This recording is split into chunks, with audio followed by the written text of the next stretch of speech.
Hello friends, आज आपण Maharashtra state board 2020 यामध्ये आलेला जो नवीन सिलेबस आहे 12वी सायन्ससाठी सब्जेक्ट बायोलॉजी, आज आपण 2 नंबरचा टॉपिक बघतो आहे. बायोलॉजीमधील reproduction in lower and higher animals या टॉपिकबद्दल आपण इथे डिस्कस करणार आहोत.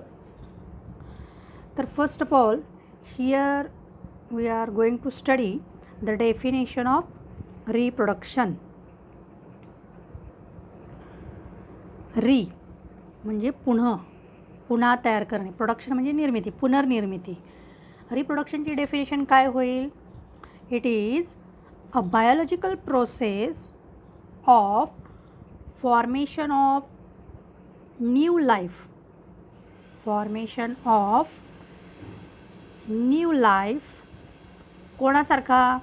From pre existing similar life. म्हणजे मराठीत आपण काय म्हणू? एक नवीन जीव तयार करणं. Formation of new life from pre existing, आधी अस्तित्वात असल्यासारखाच नवीन दुसरा जीव तयार करणं. ही आहे definition. Formation of new life from pre-existing life. This is the definition of reproduction. What is the definition of reproduction?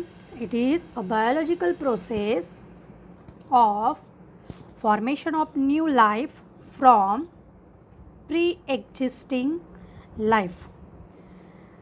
आपण ॲनिमल्सच्या बाबतीत बघतोय आता. तर ॲनिमलच्या बाबतीत जर बघायचं झालं तर रिप्रोडक्शनचे 2 प्रकार आहेत. पहिला प्रकार आहे असेक्शुअल रिप्रोडक्शन आणि दुसरा प्रकार आहे सेक्शुअल रिप्रोडक्शन. म्हणजे काय? तर असेक्शुअल आणि सेक्शुअल रिप्रोडक्शन या 2 मेथडने ॲनिमल्समध्ये नवीन जीव निर्माण होतो. पहिल्यासारखाच दुसरा नवीन जीव तयार होतो या 2 पद्धतीने. आता असेक्शुअल रिप्रोडक्शन हे मोस्ट ऑफ कोणत्या ॲनिमल्समध्ये होतं आहे? तर आपण बघतो इथे reproduction in lower and higher animals. म्हणजे most of in lower animals asexual reproduction हा फॉर्म होतो. Most of in lower animals. आणि हायर ॲनिमल्समध्ये सेक्शुअल रिप्रोडक्शन हा फॉर्म होत असतो. असेक्शुअल रिप्रोडक्शन याच्यामध्ये बरेच मेथड्स आहेत. यापैकी what is the meaning of asexual reproduction? Means without. म्हणजे असेक्शुअल रिप्रोडक्शनची डेफिनेशन सोप्या पद्धतीने कशी करू आपण? Without formation of gamete means sexual gametes. Without formation of sexual gamete it is non as asexual reproduction. आता हे लोअर ॲनिमल्समध्ये होतं. आता एक्झाम्पल कुठले आहेत?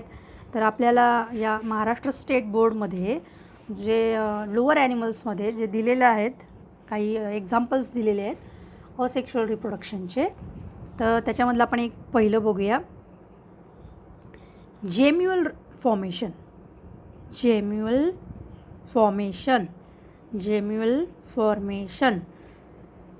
म्हणजे काय? तर जेम्युअल फॉर्मेशन म्हणजे जो मोस्ट ऑफ स्पॉन्जेस, एक्झाम्पल काय आहे त्याचं? स्पॉन्जिला. एक्झाम्पल काय आहे त्याचं? जेम्युअल फॉर्मेशनचं स्पॉन्जिला. म्हणजे जेम्युअल फॉर्मेशनमार्फत नवीन जीव तयार होतो bisexual reproduction most of in lower animals. आणि ह्याचा एक्झाम्पल काय आहे? स्पॉन्जिला. तर या स्पॉन्जिलामध्ये अशा प्रकारचं जेम्युअल फॉर्मेशन आपल्याला बघता येतं. आता आपण लोअर ऑर्गॅनिझम्स म्हणतो. लोअर ऑर्गॅनिझम्स कुठलं आहे? तर आपण बघितलं आहे phylum Porifera, pores on the body. Phylum Porifera म्हणजे यामध्ये जेम्युअल फॉर्मेशनमार्फत नवीन जीव तयार केला जातो. जेम्युअल फॉर्मेशनमध्ये काय होतं? तर it has asexually reproduction takes place and most of archaeocytes. कोणते स्पेशलाइज्ड सेल्स आहेत त्याच्यामध्ये? आर्किओसाइट्स. or is also called as amoebocytes cells, and these archaeocyte cells have capacity to develop new organisms, कोणत्यामुळं, कोणत्या सेल्समुळे, तर या आर्किओसाइट्समुळं. They have ability of totipotency. What is a totipotency? Totipotency म्हणजे आपण काय बघितलेलं आहे. What is a totipotency? Totipotency means the cell has capacity to form an entire organisms. So that types of cells are present in spongilla and therefore by gemmual formation asexual reproduction takes place. Another example is, second one is by budding. Mukul. By budding asexual reproduction also takes place. याचं example काय आहे, तर hydra. ह्याचा phylum कुठला आला? नायडेरिया. Phylum कुठला आहे याचा? नायडेरिया. किंवा त्याला दुसरं नाव आहे सिलेंटरेटा. म्हणजे सिलेंटरेटा किंवा नायडेरिया या फायलममध्ये, म्हणजे या लोअर ऑर्गॅनिझम्समध्ये बडिंग मेथडने नवीन जीव तयार होतो. आणि याच्यामध्ये without formation of sex gametes asexual reproduction, म्हणून आपण त्याला म्हणतो आहे असेक्शुअल रिप्रोडक्शन. आता याला रिक्वायरमेंट काय आहे, तर only one parent is required. आणि या पॅरेंट्सचे किंवा एका सेलपासूनच नवीन जीव तयार होत असल्यामुळे ते 100% काय असणार आहेत, pure. So these are the identically pure, आणि म्हणूनच it is referred as clone. The progeny are identical to parents, so it is referred as clone. हे असेक्शुअल रिप्रोडक्शन. सेक्शुअल रिप्रोडक्शन, या सेक्शुअल रिप्रोडक्शनमध्ये वेगळी गोष्ट आहे. तर काय लागतं, इट रिक्वायर्स टू पॅरेंट्स. दोन पॅरेंट्स पाहिजेत. एक मेल पॅरेंट पाहिजे आणि एक फिमेल पॅरेंट पाहिजे. आपण ॲनिमलच्या बाबतीत बघतो आहे. मग मेल पॅरेंट्समध्ये काय आहे, पॅरेंट्समध्ये gonads. What is gonads? Gonads means seeds. मग मेल पॅरेंटमध्ये कोणतं गोनॅड तयार होतं, तर स्पर्म. फिमेल पॅरेंटमध्ये कोणतं गोनॅड तयार होतं, तर एग, किंवा त्याला ओव्हा असं म्हणतात. तर स्पर्म आणि एग हे दोन गॅमेट्स तयार होतात. हे गॅमेट्स आहेत. हे काय आहेत? हे गॅमेट्स आहेत. आणि कोणत्या गोनॅड्समुळे तयार होत असतात, तर स्पर्म तयार होतो टेस्टीजमध्ये. स्पर्म कुठे तयार होतो? टेस्टीजमध्ये. आणि एग कुठे तयार होतात? ओव्हरीमध्ये. तर हे काय आहे, टेस्टीज हा मेल पॅरेंट्सचा गोनॅड आहे आणि ओव्हरी हा फिमेल पॅरेंटचा गोनॅड आहे. याच्यामध्ये जे गॅमेट्स तयार होतात हे काय आहेत, गॅमेट्स. टेस्टीजमध्ये स्पर्म गॅमेट तयार होतो, ओव्हरीमध्ये एग किंवा त्याला ओव्हा असं म्हणतात, हे गॅमेट्स तयार होतात. आणि टेस्टीज आणि ओव्हरी याला काय म्हणतात, प्रायमरी सेक्स ऑर्गन. यांनाच काय म्हणतात, ह्या गोनॅड्सना प्रायमरी सेक्स ऑर्गन. आपण आता काय बघतोय, सेक्शुअल रिप्रोडक्शनच्या बाबतीत बघतोय, जे मोस्ट ऑफ हायर ॲनिमल्समध्ये होतात.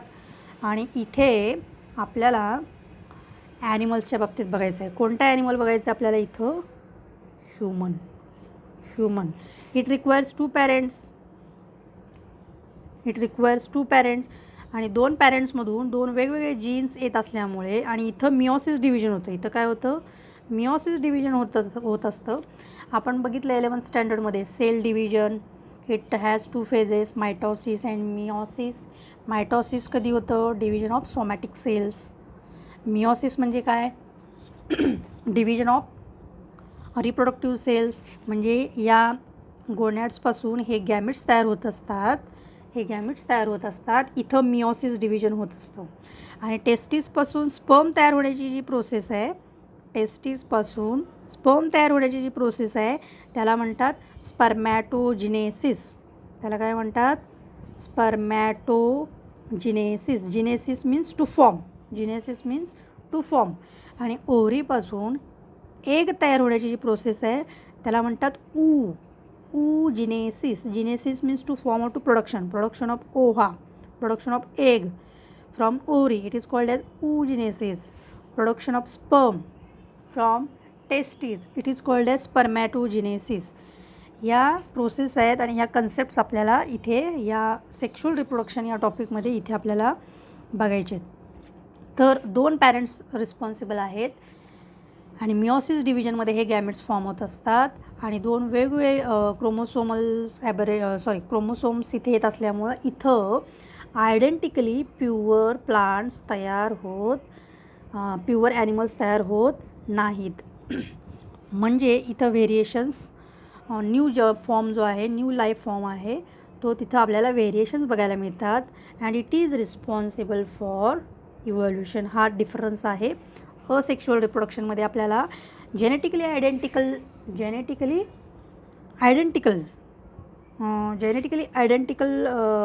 न्यू लाईफ मिळतो, त्याला आपण क्लोन म्हणतो. पण इथं जेनेटिकली आयडेंटिकल ॲनिमल्स किंवा नवीन लाईफ फॉर्म मिळत नाही आणि it is responsible for evolution. Asexual रिप्रोडक्शनमध्ये only 1 parent is responsible. Sexual रिप्रोडक्शनमध्ये 2 पॅरेंट्स आर रिस्पॉन्सिबल. असेक्शुअल रिप्रोडक्शनमध्ये मिओसिस डिव्हिजन होत नाही. But sexual reproduction it requires meiosis also. Mitosis is also essential, but also meiosis is also important in sexual reproduction. तर आपल्याला आपण इथं आता काय बघणार आहे? Sexual reproduction in human being. हे बघत असताना त्याच्यामध्ये 3 इव्हेंट्स आहेत.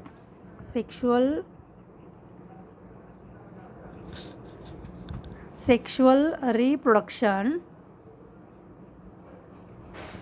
In animals. आपण कोणाचं बघतोय आता? ह्युमन बिंग, म्हणजे आपलं बघतोय. सेक्शुअल रिप्रोडक्शन इन ह्युमनमध्ये 3 इव्हेंट्स आहेत. हे 3 इव्हेंट्स कुठले कुठले आहेत? तर पहिला आहे प्री फर्टिलायझेशन. पहिला इव्हेंट कुठला आहे? Pre fertilisation. फर्टिलायझेशन पूर्वीची जी अवस्था आहे, त्याला प्री फर्टिलायझेशन असं म्हणतात. याच्यामध्ये कुठले कुठले येतात? तर गॅमिटोजिनेसिस अँड गॅमिट ट्रान्सफर. याच्यामध्ये कोणती अवस्था येते? Gametogenesis and gamete transfer. ह्या ज्या प्रोसिजर आहेत या कशामध्ये येतात? Pre fertilization, gamete transfer. पहिली इव्हेंट आहे फर्टिलायझेशन. पूर्वीची जी अवस्था आहे की त्याच्यामध्ये गॅमिट्स तयार होत असतात. कुठले गॅमिट्स? तर इथे टेस्टीज या गोनॅडमध्ये स्पर्म गॅमिट तयार होतो. ओव्हरी या गोनॅडमध्ये एग तयार होतो. By spermatogenesis process sperm form. By oogenesis process egg is form. म्हणजे हे गॅमिट्स तयार होण्याची जी प्रोसेस आहे ही प्री फर्टिलायझेशनमध्ये होते. आणि दुसरी अवस्था जी आहे फर्टिलायझेशन. दुसरी अवस्था कुठली आहे? फर्टिलायझेशन. तर या इव्हेंटमध्ये काय बघायला मिळतं आपल्याला? तर fusion of male and female gamete. Fusion of male and female gamete. Fusion of male and female gametes. Male आणि फिमेल गॅमिट्स एकत्र येतात आणि तो जो इव्हेंट आहे त्यालाच म्हणतात फर्टिलायझेशन. ही दुसरी इव्हेंट आहे. आणि तिसरी इव्हेंट आहे आफ्टर म्हणजे जी नंतर होते त्याला काय म्हणतात? Post fertilisation. ती इव्हेंट कुठली आहे? Post fertilization. पोस्ट म्हणजे आफ्टर. फर्टिलायझेशन नंतर घडून येणाऱ्या ज्या प्रोसेस आहेत किंवा ज्या डेव्हलपमेंट आहेत त्याला म्हणायचं पोस्ट फर्टिलायझेशन. ह्याच्यामध्ये काय होतं? तर मेल आणि फिमेल गॅमिट्स म्हणजे स्पर्म आणि एग एकत्र आल्यानंतर काय फॉर्म होणार आहे? तर आपण बघणार आहे आता पुढे झायगोट तयार होईल, झायगोट तयार होईल. आणि त्याच्यानंतर काय काय प्रोसेस होणार झायगोट तयार झाल्यानंतर? Development of embryogenesis, development of embryogenesis. त्याच्यानंतर बरेच डेव्हलपमेंट होणार आहेत. त्या फर्टिलायझेशन झाल्यानंतर दिसून येतात. तर ह्या इव्हेंट्ससुद्धा आपल्याला याच्यामध्ये बघायचे आहेत. Sexual reproduction in human being. तर ह्या 3 इव्हेंट्स आहेत. सेक्शुअल रिप्रोडक्शन इन ॲनिमल्स, याच्यामध्ये परत जे ॲनिमल्समध्ये हे सेक्शुअल रिप्रोडक्शन होतं त्याच्यामध्ये 2 पॅटर्न आहेत. काय बघायचे आहेत आपल्याला आता? पॅटर्न. 2 पॅटर्नने हा सेक्शुअल रिप्रोडक्शन घडून येत असतो ॲनिमल्समध्ये. एक पॅटर्न आहे सीझनल ब्रीडर्स. पहिला पॅटर्न आपण बघूया आता. Seasonal breeders. सीझन म्हणजे सीझनलाच ब्रीडिंग होत असणारे असे कुठले आहेत सीझनल ब्रीडर्स? तर गोट, शीप, डॉंकी यांच्यामध्ये आपल्याला त्या सीझनलाच फक्त वर्षातून म्हणजे वर्षभर त्यांच्यामध्ये तो ब्रीडिंगचा पिरियड नसतो. काही सीझन पुरताच हा पिरियड रिप्रोडक्शनचा पिरियड मर्यादित असतो. सीझन वाईज त्यांच्यामध्ये ब्रीडिंग होत असतं. आणि हा जो प्रकार आहे तर तो पहिला पॅटर्न आहे सीझनल पॅटर्न, जो गोट, शीप आणि डॉंकी यांच्यामध्ये आपल्याला सीझनल ब्रीडिंग पॅटर्न दिसून येतो. तर हा पहिला पॅटर्न आहे. आणि दुसरा पॅटर्न कोणता आहे? तर कंटिन्युअस ब्रीडर्स. दुसरा पॅटर्न कोणता आहे? कंटिन्युअस म्हणजे वर्षातून कोणत्याही 12ही महिने त्यांच्यामध्ये ब्रीडिंगची कॅपॅसिटी असू शकते. Every time they have to responsible for reproduction. They have to capacity of reproduction.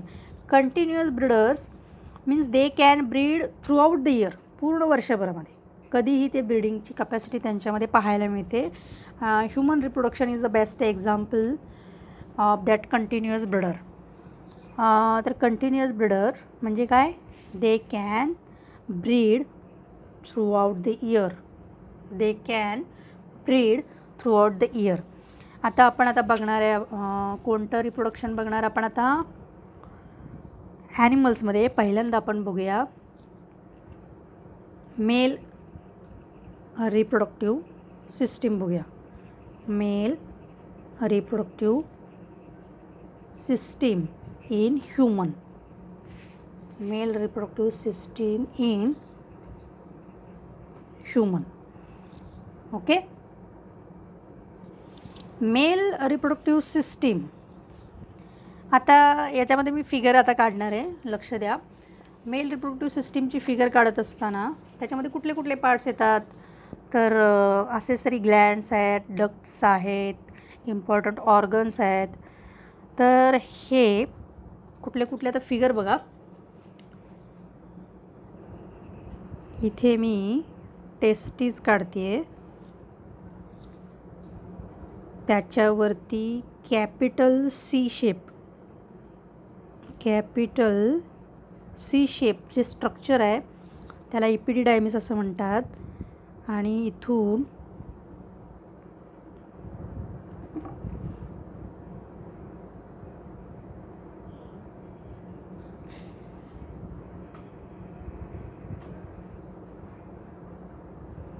आपण आता काय काढतोय? मेल रिप्रोडक्टिव्ह सिस्टीमची फिगर काढते मी. फिगर व्यवस्थित बघा. हे काय काढले मी? तर हे आहे मेल रिप्रोडक्टिव्ह सिस्टीममध्ये इम्पॉर्टंट ऑर्गन आहे टेस्टीज. काय आहे? टेस्टीज. टेस्टीजच्या वरती कॅपिटल सी शेप हा जो स्ट्रक्चर आहे त्याला मी आता हायलाईट करते. हा काय आहे? इपिडिडायमिस. ह्याला काय म्हणायचं? इपिडिडायमिस. आता या इपिडिडायमिसचा म्हणजे इथं वरती टेस्टीजच्या वरती डोक्यावरती जो भाग आहे त्याला आपण मोस्ट ऑफ हेड हा मधला पार्ट आहे त्याला बॉडी म्हणतो. आणि टेल म्हणजे खालचा शेपटीसारखा भाग किंवा त्याची इपिडिडायमिसचा शेवटचा भाग आहे टेल. तर इथं आता त्याला असं नाही म्हणायचं हेड, बॉडी, टेल असं नाही म्हणायचं. हे काय आहे? इपिडिडायमिस. तर त्याचा हेडचा जो पार्ट आहे, हेडचा पार्ट आहे त्याला काय म्हणायचं? कॅप्यूट. काय म्हणायचं? कॅप्यूट. मधला हा जो पार्ट आहे याला काय म्हणायचं, कॉर्पस. काय म्हणायचं याला, कॉर्पस. आणि नंतर खालचा हा जो पार्ट आहे याला काय म्हणायचं, याला म्हणतात cauda. Epididymis it has 3 parts, caput, corpus and cauda. Testes, हा टेस्टीज कशामध्ये आहे, a fold of skin. Testes enclosed in a fold of skin. It is called as scrotum. What is called? It is called as a fold of skin. It is called as scrotum. A fold of skin. या fold of स्किनला हा testes इथं कशाने attach केलेला आहे, गुबर्नॅक्युलम. याला काय म्हणायचं, याला म्हणतात गुबर्नॅक्युलम.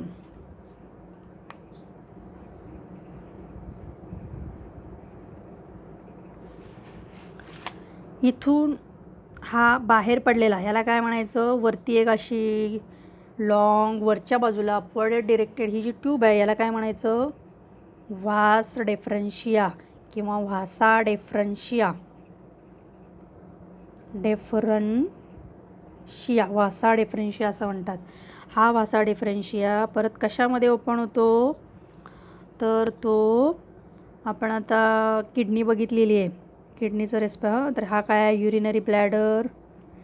युरिनरी ब्लॅडरमध्ये काय ओपन होतो आहे, हा युरेटर. मी आता वन साईडच काढते.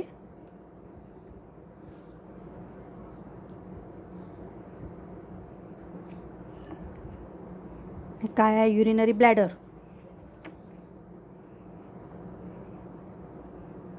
हा जो युरिनरी ब्लॅडरमधून जो पास होतो तो युरेथ्रा. आपण मेल रिप्रोडक्टिव्ह सिस्टीम बघतोय. मेल रिप्रोडक्टिव्ह सिस्टीममध्ये urethra is a long tube. Urethra is a long tube.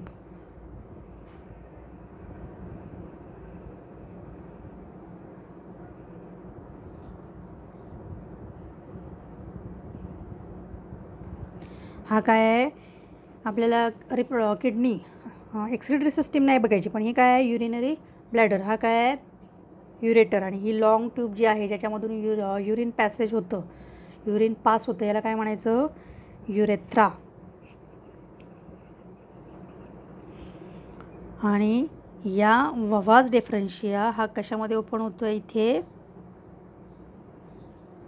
Bye ejaculatory duct याच्यामध्ये ओपन होतो. त्याला काय म्हणायचं, इथं इजॅक्युलेटरी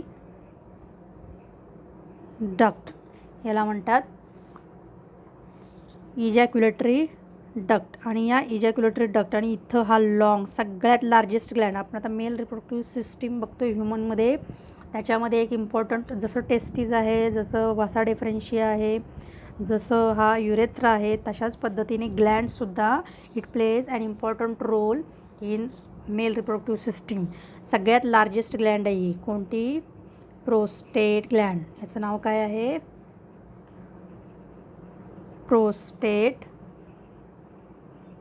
प्रोस्टेट ग्लँड. आणि इथं व्हासा डेफरन्शिया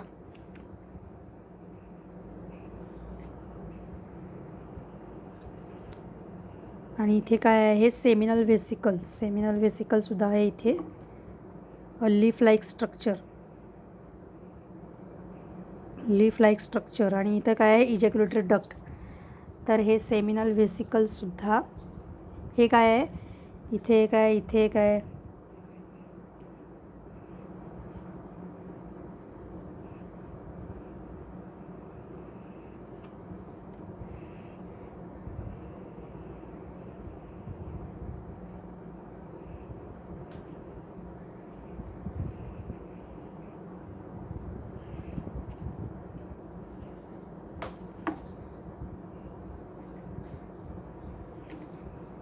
इथं हे काय आहेत, काउपर्स ग्लॅंड स्मॉल. याला काय म्हटले, काउपर्स ग्लँड. त्याचं दुसरं नाव आहे bulbourethral gland. Cowper's gland और bulbourethral glands. This is the smallest gland. And prostate gland इथे या युरेथ्राच्या भोवती, युरेथ्राच्या भोवती असे चारी बाजूनी 20 to 30 किती 20 to 30 लोब्युल्स असलेले हे प्रोस्टेट ग्लँड आहे. This is the largest gland. Seminal vesicle a pair of 2 आहेत pair of seminal vesicle. Seminal vesicles किती आहेत? A pair of seminal vesicles. Pair of seminal vesicles. A single prostate gland. Prostate gland 20 to 30 lobules. This is the largest gland. And a small bulbourethral glands or Cowper's gland. आणि हे तीन मिळून seminal vesicles, prostate gland आणि Cowper's glands, these three glands they participate in formation of semen. Formation of semen. Cowper's gland नंतर इथून a long tube like structure ज्या युरेथ्राच्या भोवती इथे पास होत आहेत. Fold of skin.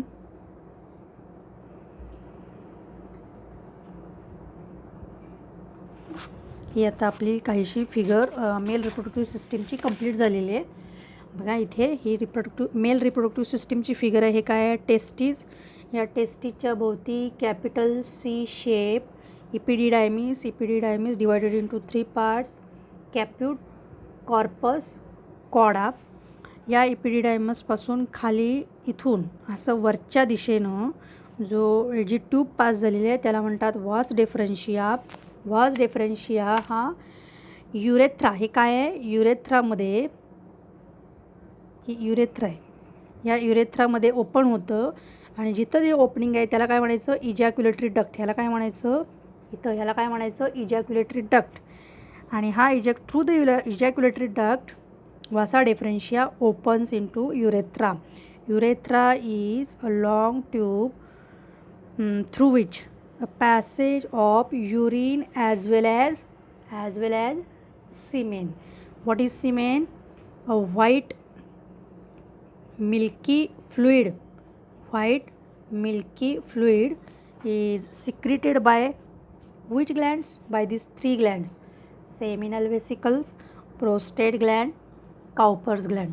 आता सिमेनमध्ये हे व्हाईट मिल्की फ्लुइड तयार करण्याचं काम कोण करतात? हे तीन glands. A pair of seminal vesicles, prostate gland आणि काउपर्स ग्लँड हे तिघांचं काम आहे. आणि इथे seminal vesicles how many participate? It contributes 60%. Prostate gland it contributes 30% and Cowper's gland which participate 10%. Seminal व्हेसिकलचं काम काय आहे? बघा सेमिनल व्हेसिकलचं काम काय आहे? Seminal vesicle which produce FFP. आपण बघतोय आता सिमेनच्या बाबतीत सिमेन तयार होतं या तीन गोष्टींमुळं. FFP. What is F? F for fructose. F means what? Fructose. आता फ्रुक्टोजचं काम काय आहे? Fructose means which gives nutrition to sperm. जे काही स्पर्म कुठे तयार होतो आपण ते नंतर बघू, पण त्या स्पर्मला न्यूट्रिशन म्हणजे पोषक आहार पुरवण्याचं काम कोण करतं? फ्रुक्टोज. एफ फॉर फ्रुक्टोज कुठे तयार होतं? या सेमिनल व्हेसिकलमध्ये 60% कॉन्ट्रीब्यूट्स करतं फॉर प्रोडक्शन ऑफ सिमेन. या सिमेनमधला महत्त्वाचा पार्ट काय आहे? Fructose. Fructose which provides nutrition to sperm. What is the F? F for fibrinogen. Fibrinogen आपण सर्क्युलेशनमध्ये बघणार आहोत. फायब्रोनोजेन कोलॅजन फॅक्टर आहे which acts as a coagulation. F for काय आहे? हा F for fibrinogen. Fibrinogen. What is this? त्याचं function काय आहे? For the coagulation. For coagulation. Coagulation. आणि P for what? Prostaglandin. P for what? Prostaglandins. Prostaglandins. तर हे प्रोस्टाग्लँडिनचं काम काय आहे? प्रोस्टाग्लँडिन तर prostaglandin which increase the motility of sperm. Which gives increase म्हणजे वाढवतं. मोटिलिटी म्हणजे मुवेबल. जेव्हा सिमेन इजॅक्युलेट केलं जातं वजायनामध्ये तेव्हा त्या सिमेनमधून मिलियन्स ऑफ स्पर्म रिलीज होतात. तर त्या स्पर्मची मोटिलिटी इन्क्रीज करण्याचं काम हे प्रोस्टाग्लँडिन्स करत असतात. फायब्रिनोजेनचं काम काय आहे? तर उच कोॲग्युलेशन फॅक्टर. आणि फ्रुक्टोजचं काम काय आहे? Nutrition to sperm. FFP. Seminal vesicles तयार करतात. आता prostate gland, it is the largest gland, 30% contribute. आता हे जे प्रोस्टेट ग्लँड्स आहेत यांचं काम काय आहे तर prostate gland which form a white milky nature of semen. Prostate ग्लँडचं काम काय आहे, white milky nature of the semen. आणि त्याच्यानंतर smallest gland Cowper's gland, it is also called as bulbourethral gland. 10% contribution आहे त्याचं. तर हे बल्बो युरेथ्रल ग्लँड्स याचं काम काय आहे तर विच ॲक्ट्स ॲज अ ल्युब्रिकेशन, ल्युब्रिकेशन वंगण म्हणून ते काम करतात. आणि या तिघांनी मिळून सिमेंट तयार होतो. तर हे पूर्ण कॉन्ट्रीब्युशन त्यांचं आहे. म्हणजे हे ग्लँडसुद्धा इम्पॉर्टंट आहेत. टेस्टीज, आता आपल्याला काय बघायचं आहे, आपण पुन्हा एकदा मी एक्सप्लेन करते. Male reproductive system, it consist of a pair of testes. It at the head of that testes C shape epididymis, part of epididymis, caput, corpus, cauda. आता टेस्टीजचं फंक्शन इथं आपण थोडक्यात बघू. Testes which production of sperm, ते कुठे करतात आपण बघूया डिटेल. प्रोडक्शन ऑफ स्पर्म आणि काय production of testosterone hormone also. Testosterone hormone हे कुठे रिलीज केले जातात, इथे टेस्टीजमध्ये. ते आपण LS ऑफ टेस्टीजमध्ये बघूया.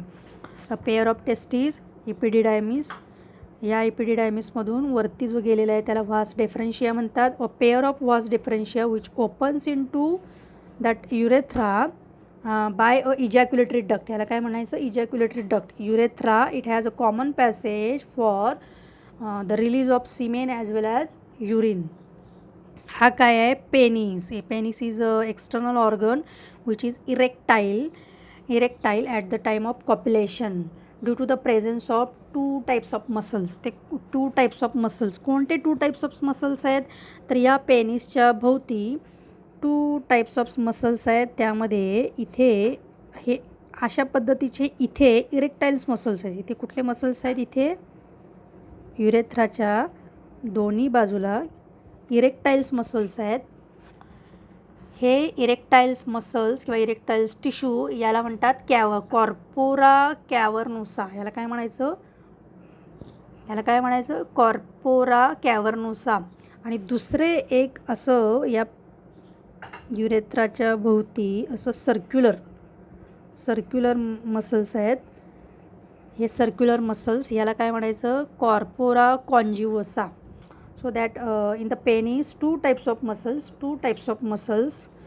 एक आहे इरेक्टाईल मसल्स